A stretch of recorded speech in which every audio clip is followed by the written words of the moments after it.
Hi, I'm Carrie, and this is Bill. Bill. We're going to talk today about our general design process and highlight a couple of projects, B-Side 6 one being one of those, and our workforce housing project being the second. Going through an introduction about how we approach design and sustainability as a basis. Did you start the? Do you have images in there first? Okay. We've been working on kind of this statement of how to talk about our process and how it differs from other firms and other processes. It's about distilling factual and conceptual information, provides a catalyst for design and conceptualization. So we thought we'd just start with a few images that we look at a lot. They kind of come up in our process quite a bit, and a lot of times they're sort of jumping off points to either sort of inspire a process, inspire a methodology, inspire a texture. So these are just a few that have actually, I mean, we've got a whole catalog, but these kind of keep coming up. And they'll deal with both, textures that are sort of found in nature that can talk about overlapping or light, and also at times a manufactured process that actually achieves a similar idea.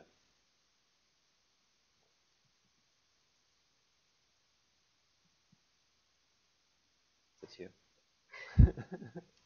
Talked a little bit about sustainability in our practice, and we have this idea that it's just sustainability the old-fashioned way.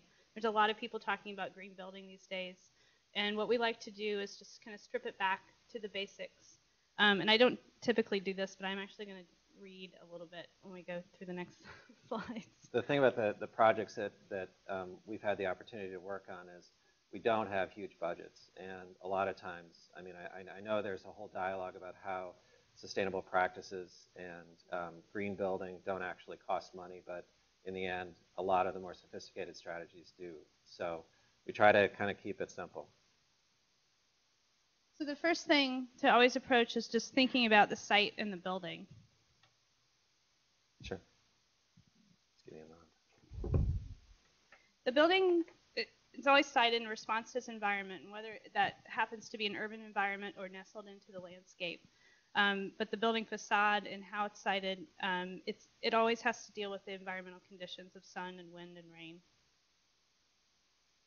The other concept is less material is more sustainable, and it does come from a direct result of our budgets are usually fairly small. But design and resulting construction can be refined down to its essence. Ornament is minimalistic in nature and exposed structure, components, and simple finishes, recycled and sustainable materials. Look to avoid covering one material with another. The idea of outside in. Building occupants should have access to operable windows and shared outdoor spaces. Encourage tenants to utilize opportunities for fresh air. Floor-to-ceiling glazing, where appropriate, allows daylight to reach deep into the space, creating opportunities for views to the world outside. And the promise of technology. Wherever possible, buildings should look to reduce energy consumption through judicious use of new technologies. Lighting and conditioning systems have become smart. Glass and glazing systems have become sophisticated, and insulating building envelopes have become refined. So kind of getting to our process and how things have sort of evolved.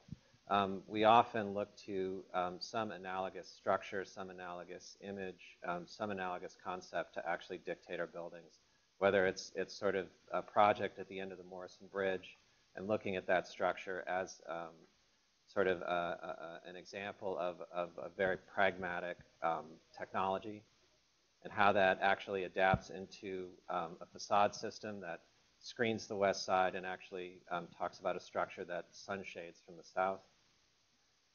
It's a project up on Mississippi where we were dealing with a higher density building in a neighborhood of older structures and how we could actually take some of those structures and talk about a frontage park that was site-specific and how that begins to actually shift the building.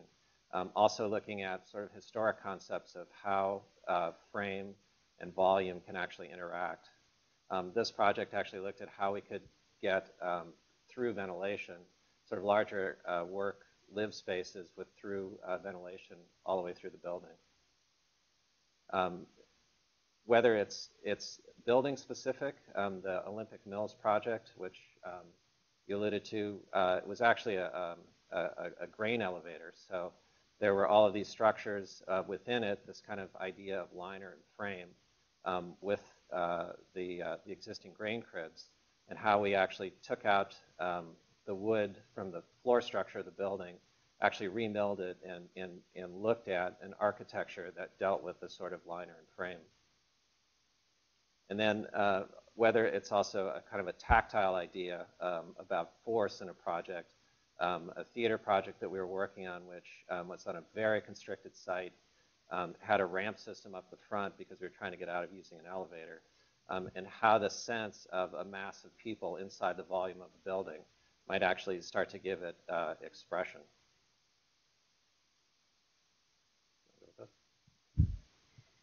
So like we mentioned, we're going to focus on two of the projects that we've been working on in the office, B-Side 6, which was recently completed in May, and the Workforce Housing Project that is still in conceptual design.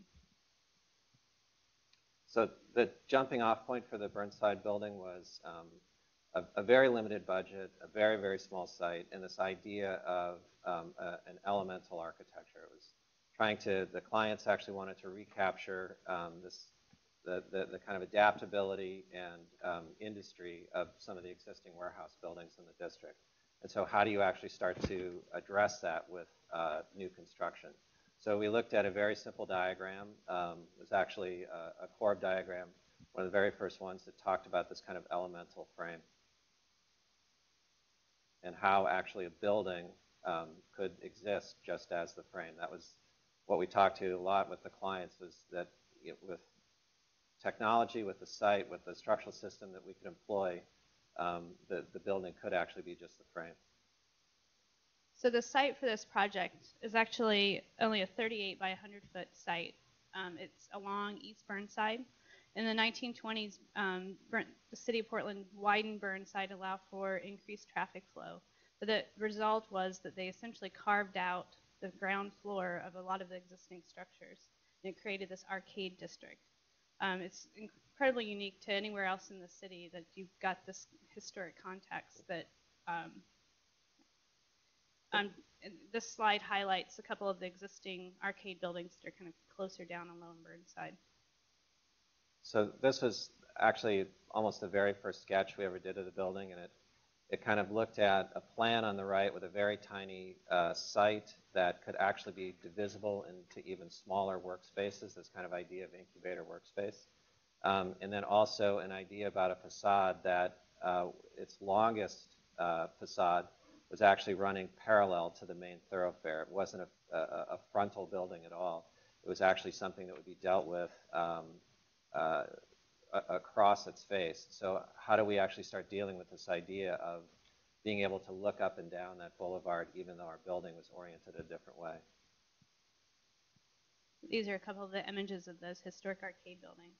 So assimilating in, we had the kind of the basic requirements of the building, some of the basic site ideas, and then of course we found out that the city actually encourages a relationship with the historic arcade buildings. The idea being that they want to reduce the perceptual width of Burnside. It just feels too wide. So the building engages that arcaded context by stretching out kind of like an accordion across the sidewalk to the north. Once we were able to do that, once we were actually able to stretch the north face of the building off the property line, off the face of the underlying building, we started to capture this idea of these interstitial spaces, actually a web of internal and external spaces that started to rise up through the facade. So this is actually the first study model that we actually pulled the front off the building. What happens is in those spaces that creates that web of interstitial spaces, you have the views kind of east and west that connects you to downtown and out to mountain views. But while you're out there, it's clear that you're in a realm that a building doesn't typically occupy, and you feel that face of all those historic buildings. So then the trick was really stepping back and how do we actually express this as simply as possible. And what we looked at was a sort of methodology of skinning the building where we could look at essentially a compressed wall on three sides of the building, and then where it crosses out to the north side and begins to create the relationship with the arcade buildings, that whole construct can actually stretch off the face of the building. This is just kind of the series of plans, kind of starting from the ground floor, which the glass wall is actually on the property line, and then moving up through the building, and how those bays start to relate to one another.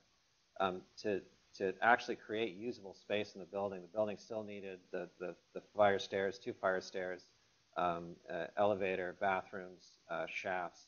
So it's a tiny little 3,800 square foot site. It's smaller than most residential building lots.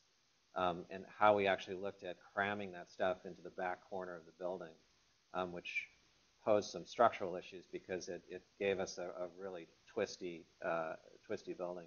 But then also looking at the code requirements and just skinning everything up as much as we possibly could.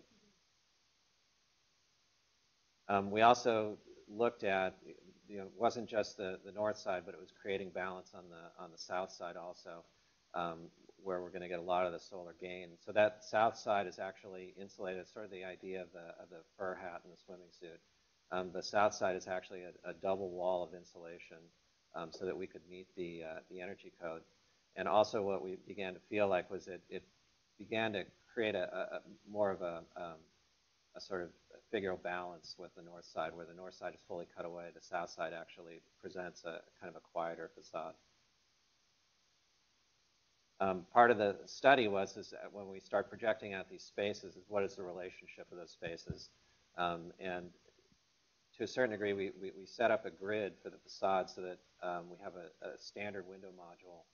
And then how do these projecting bays actually start stitching into it? So we went through a long, drawn-out series of how these bays would actually relate to one another and the kind of the resulting expression on the facade. And as you can see, these are actually kind of where we got to, and the facade is actually drastically different than that. So these are some photos of the sort of the final presentation model. The other thing about this project is that core concept had to survive a full design review with the design commission. It was actually had to be approved by city council because of our extension across the sidewalk into public space. It survived the Central East Side neighborhood group. I mean, it was a very drawn out process of getting this building approved.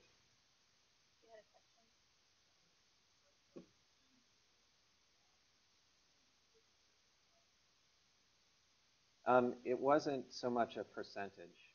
That came up actually when we were trying to negotiate a lease, because the city actually had to create a whole methodology of how you value that space. This is the first project that they had to confront it.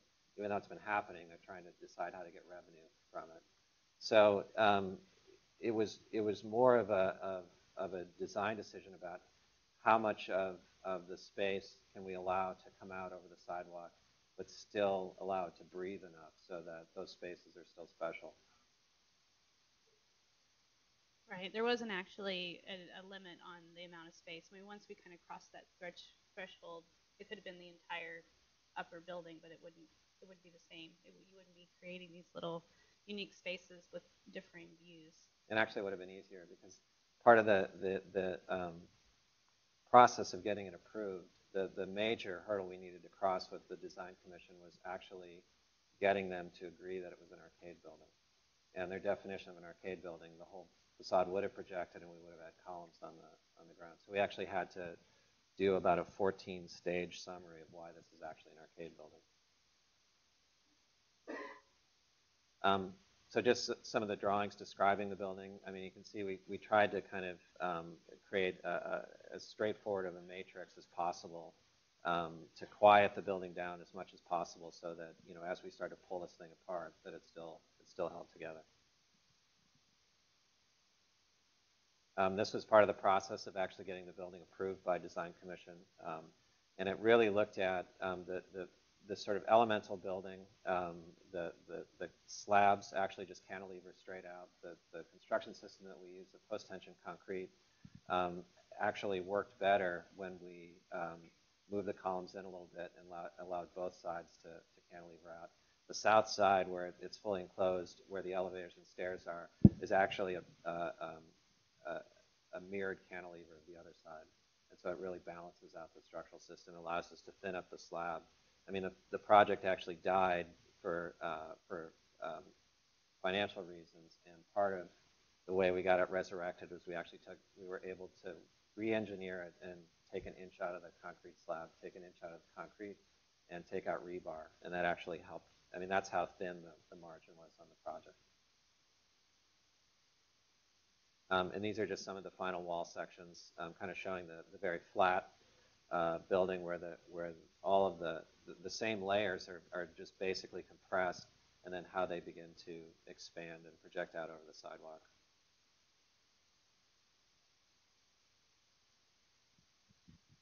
Obviously, a construction photo before the skins started to go on. Once they got all the structural slabs poured, you can just see the little projections that end up being those kind of city rooms. And then there was a whole system of so much money got taken out. We had to be very, very careful about how the exterior skin was constructed.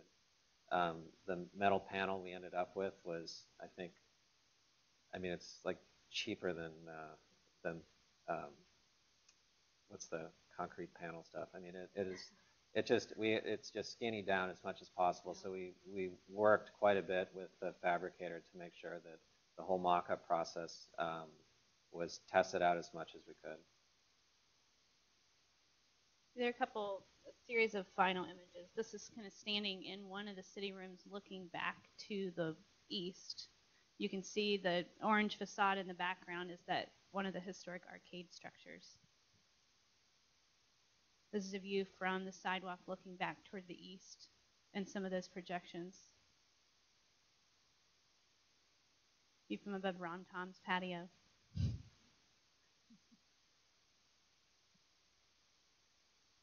And one of the things that's happening, and I think as the building will begin to fill up, is we had to kind of light this thing as much as we could. But the bays, the way they're constructed, we had to actually insulate on the bottom side of the slab so that they actually have a white ceiling. And the more light we can kind of get out there, the more animated the facade really becomes. And at kind of night, it really starts to pull apart.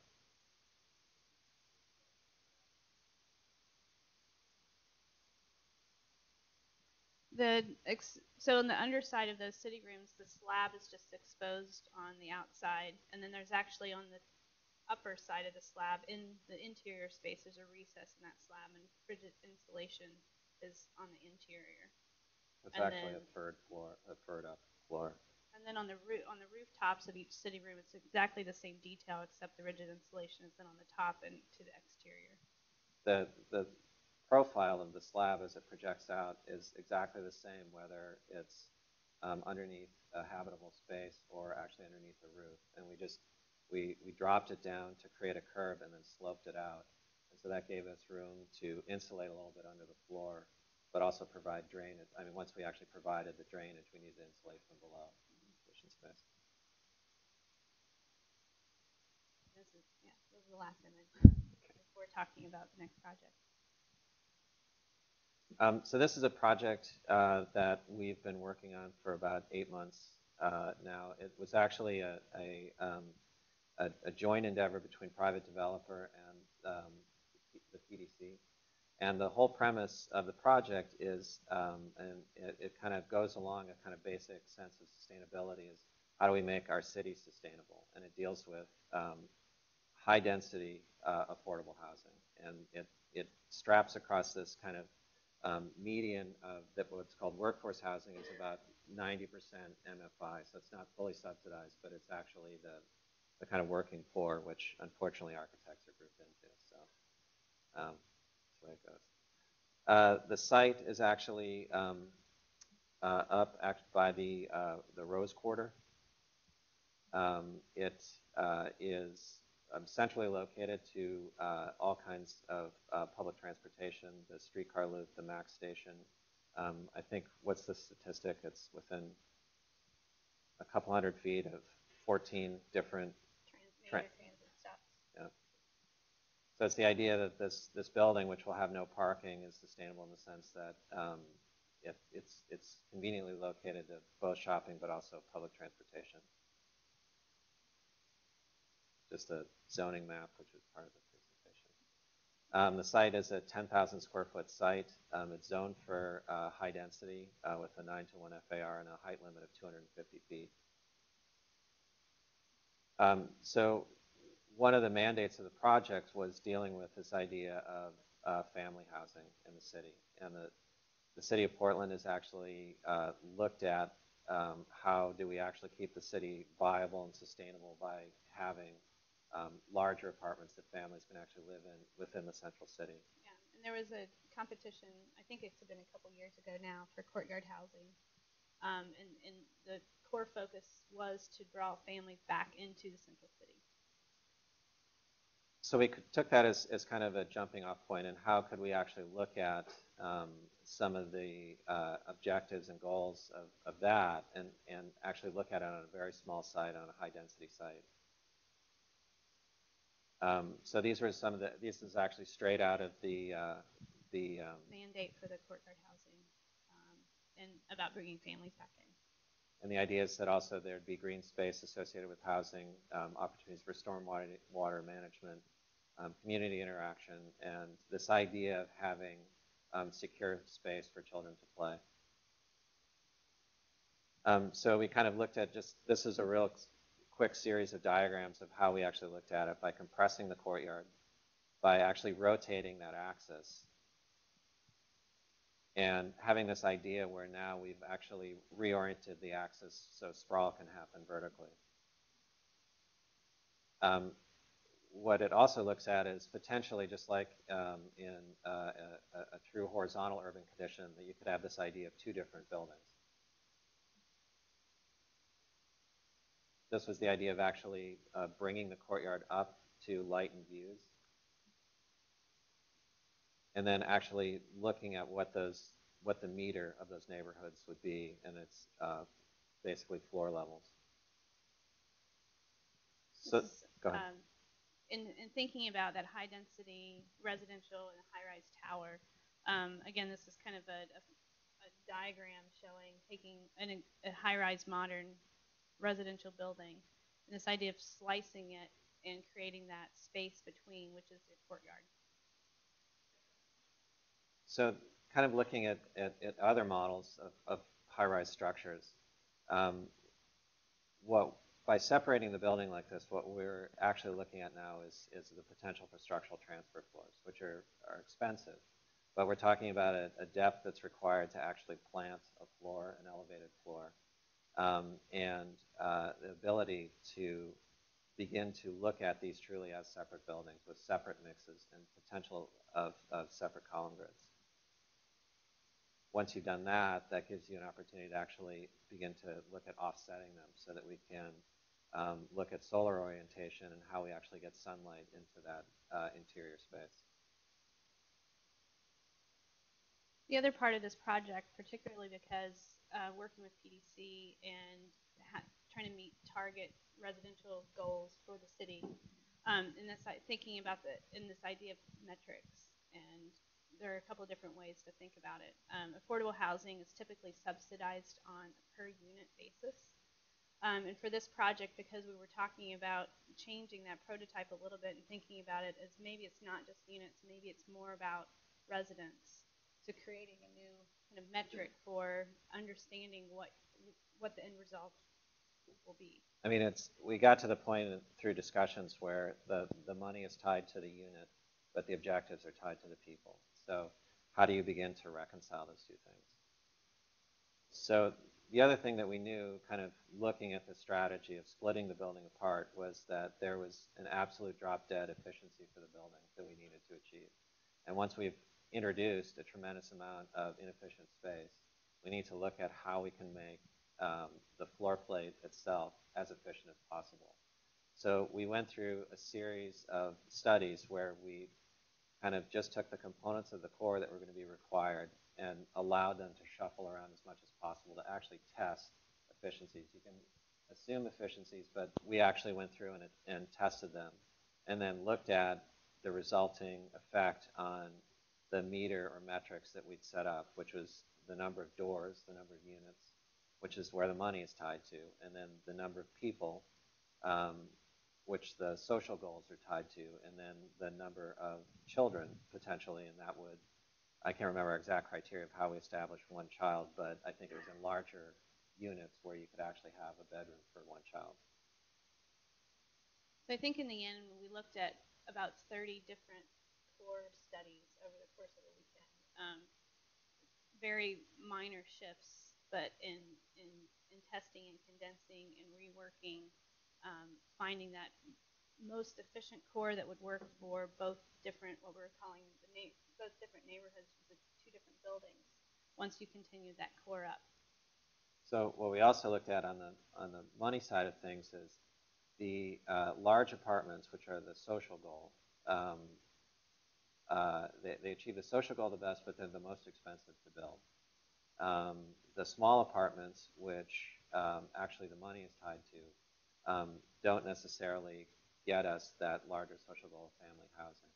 So what we looked at was how do we actually set up floor plates also to yield large apartments, but also small apartments, and what's the most efficient for each one. So that was part of our study, is when we actually looked at which floor plate is also achieving which different goal. So we ended up with a floor plate that was best for the large families, and then one that actually was best for the small families.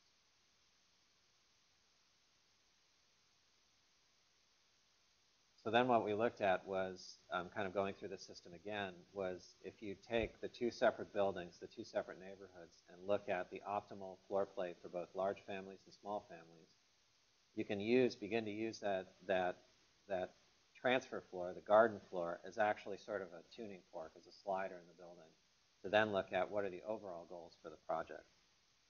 So we went through a series of studies of these again also, about which ones would actually achieve the goals for the project. Right, and thinking about it for this particular site, but also knowing that we were working towards creating a prototype, that any quarter block site in the city, they could employ this idea, and again, based on kind of the location, meet a different goal for large units for families or smaller units for more individuals. So where we've been kind of settling on what that mix was that was going to achieve the targets for the project, we started to look at what the building actually is architecturally. We found this image of an office building in London that was, the lower half has been demolished to create a new office space, and it was kind of a captivating image for us. We're also kind of keeping in our back pocket for when people say that you can't actually cantilever like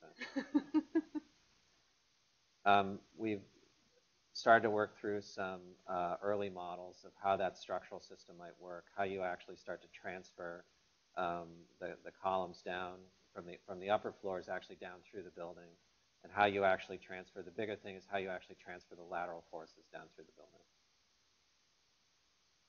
building. The next idea is how do you actually skin this thing so that it doesn't become this dislocated group of objects.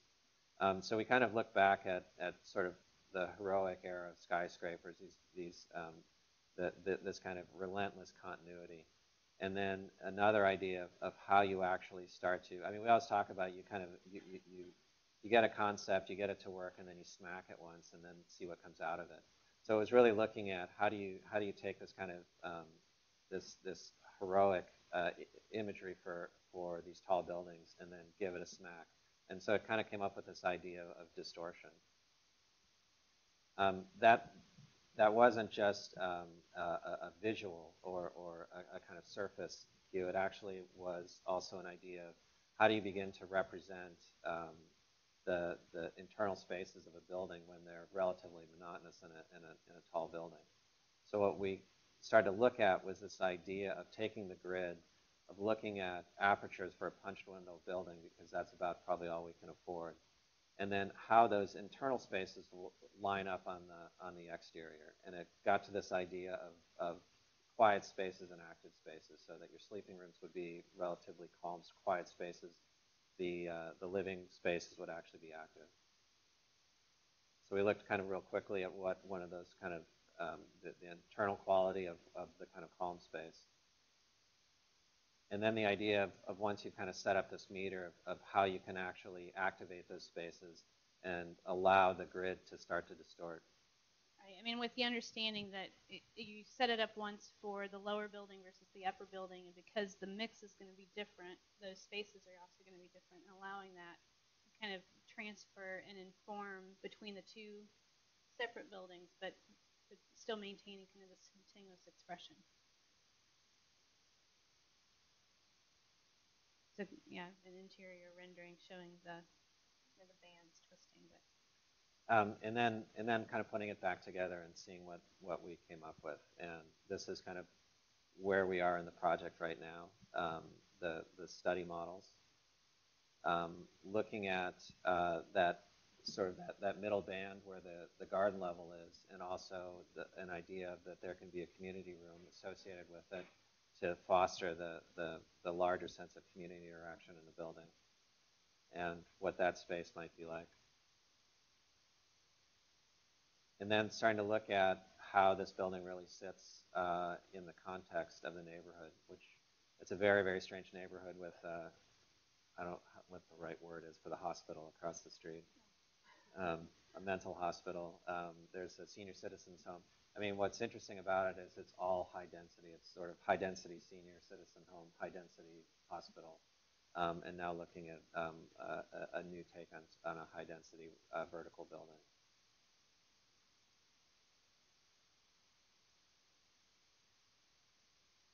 And this is the image that we're at right now with kind of what that middle garden space would be.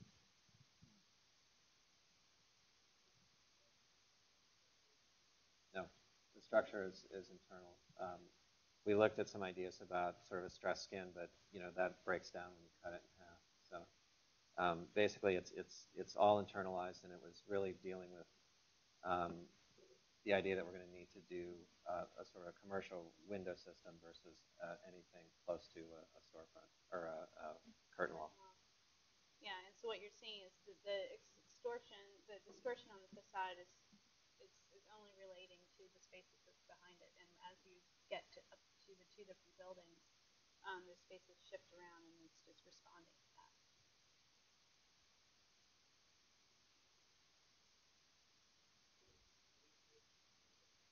Mm-hmm. Yeah, there's one enclosed community room that's behind where the bands continue, but the outdoor space is completely open to it.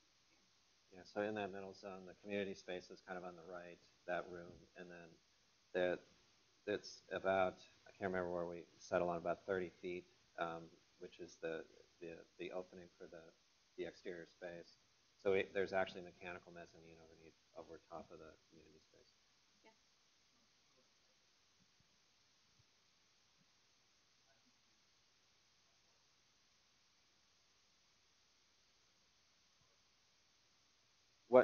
What we ended up with was this idea of the mix, and the lower portion of the building is actually set up for more bedrooms. It's kind of the family mix, with the upper part being the smaller. It's kind of studios and one bedrooms, and the bottom is pretty much one bedrooms, two bedrooms, and a few three-bedroom apartments. Exactly. It is, and so for this site and working with PDC, the desired mix for this location and creating that kind of blend between the studios and one bedrooms, two bedrooms, and three bedrooms is how we set that courtyard floor